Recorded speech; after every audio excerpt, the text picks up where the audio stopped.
This was my silicone skill level prior to this video. Not only does it look bad, but it also leaves me questioning my DIY skills. And this is what my silicone skills look like after this video. A strong 9 out of 10, I'd say. Now, I've done my fair share of home DIY projects, but silicone, this little guy's been my arch nemesis for a little while now. With my bathroom renovation wrapping up soon, I really need to learn how to master this.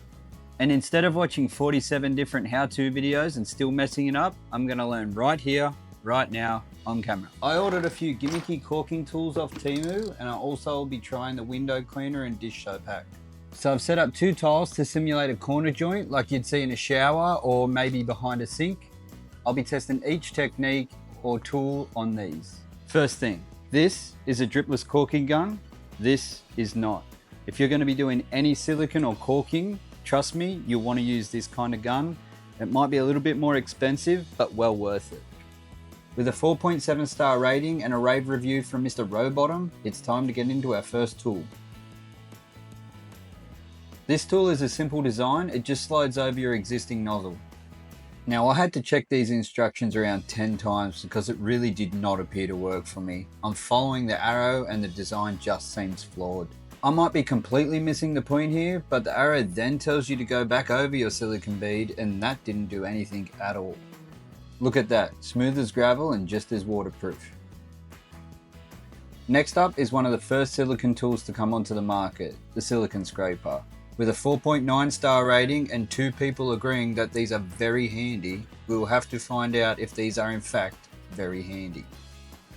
This is more a traditional style where you lay a bead of silicone first and then you pick the scraping tool you want to use based on the profile or finish you would like. It's the classic slow and steady wins the silicone race with this one, dragging the finishing tool over the bead with even pressure, keeping that angle locked in and hoping you didn't apply too much for the silicone profile chosen. That came out really good. I'm pretty stoked with that, to be honest, and we can also agree that these are very handy. Next up is another nozzle tool, except this one is a full nozzle changeover with an adapter piece. It has a 4.7 star review rating and it has a high emphasis on creating a beautiful bead of silicone. You'll have to put the silicone tube in your gun before screwing on the nozzle. As you can see here, I'm only just working that out. A few moments later. As you can see here, old mate, he's rocking a hard hat like he's on a construction site. So I guess it's only fair we chuck on ours too.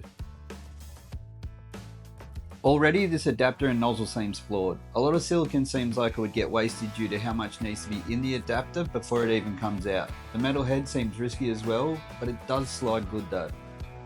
It might look alright on camera, but it's far from good up close. But to be fair, I can see with a bit of practice you could get better with these. So here's our next tool. It's got 1 review, 1 star, and it boldly claims it reduces hand fatigue, which I didn't even know was a thing in the silicone world. But okay. Oh, and the ad, weirdly seductive. Relax, it's a caulking tool, but like always, we need to follow the safety gear shown in the ad. So this one, super simple. Put the silicone down, then come back for the old smoothing swipe.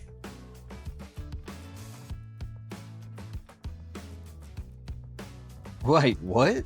That actually looks incredible. Okay, not to be dramatic, but that is awesome. And it lets you do a second pass too, and that comes out even better again? What? It's perfect.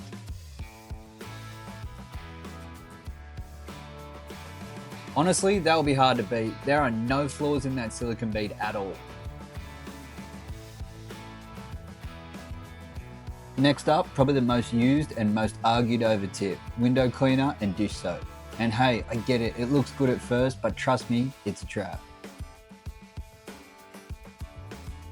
Window cleaner might seem like a smart trick, but it's got sneaky stuff like alcohol or ammonia that can mess with how silicone cures and sticks. Best save it for the windows.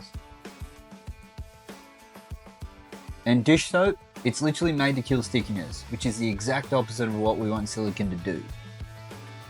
Here's my artistic interpretation of what spraying dish soap or window cleaner on silicone actually looks like. Oh, and it looks like poo as well. Alright folks, the moment you've all been waiting for, the Average Sean MVP award for silicone tools. And honestly, I'm calling it a draw. Yep, controversial, I know.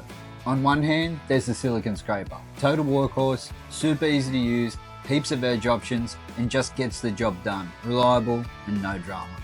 But then there's the seductive sexy tool. For your options, sure, but that thing laid down the best beat of the day.